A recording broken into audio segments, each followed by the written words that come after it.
Hello, my name is Andreas, and I am currently studying environmental studies in the University of Manitoba. Today, I want to talk about climate change, its impacts, and what can be done. Let's get into the definition of what is climate change. Climate change can be categorized as a long-term average change in weather patterns or global warming from human-induced greenhouse emissions. The globe has been warming since forever, but it has exponentially increased due to human activities since the early 1800s and influenced further by the industrial era. Secondly, we have to look at what greenhouse emissions are exploited by each economic sector. This was posted by IPCC in 2014, but the research was conducted in 2010 from the Global Consensus.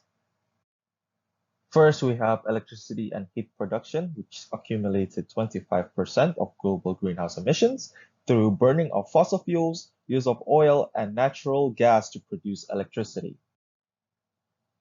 Different industries accumulated 21% from fossil fuel burning, waste management, and consumption that exceed the electricity and heat production sector.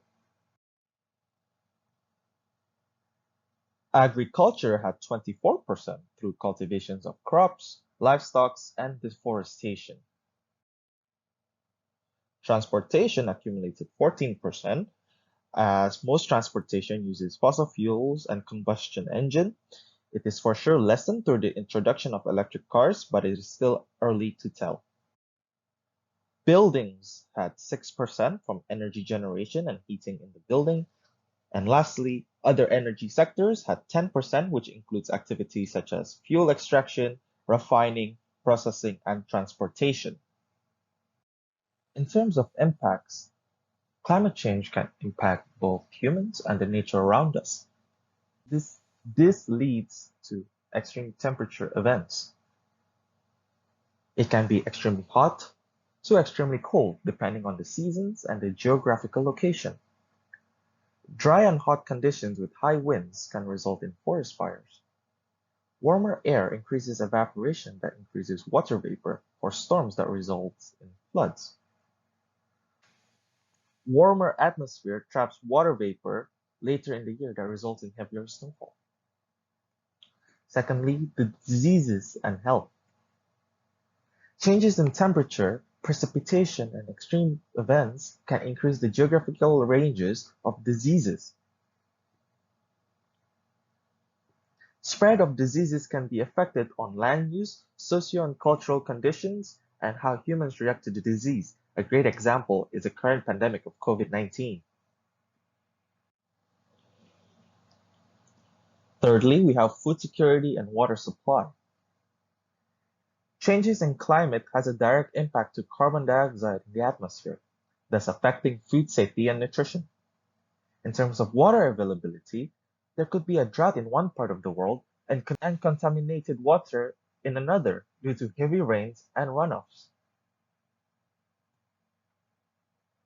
Lastly, changes in natural habitat is pretty obvious. Every year, habitats are being destroyed and species going extinct. Through climate change, the process is much faster, taking into consideration the destruction caused by human activities. So what can be done? I think implementation of efficient energy should be a strong factor. I know that we have solar panels and wind turbines, but if we don't have batteries that can match the unpredictability of renewable energy, it is still unsustainable. Secondly, increase incentives towards renewable. I think the government should increase incentives of using green energies on a personal level. Canada is giving 5 to 7.5% on green incentives, but countries like Italy and Switzerland are giving away 20%. Another major topic is social equity amongst the population. And this is because the population are still treated differently because of their background and the color of their skin. To achieve sustainability, everybody should have equal opportunities and equal rights.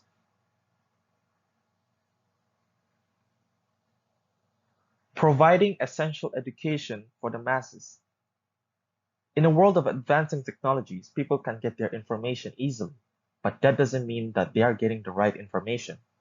This is destructive because it leads to false informations and hopes that stops momentum for a better change. Providing an essential education and critical thinking can lessen the chances of receiving false information through the scientific method.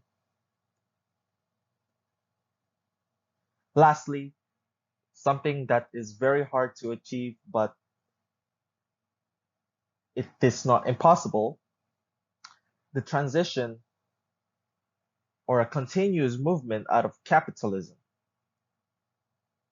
This might sound really crazy, but I think that money has been the main focus in everything today. Profit making is the leading cause of environmental destruction. And even though something like this can't be fixed overnight, I think if we can shift to providing everybody with the same facilities and opportunities, the objective to chase monetary purposes will be reduced.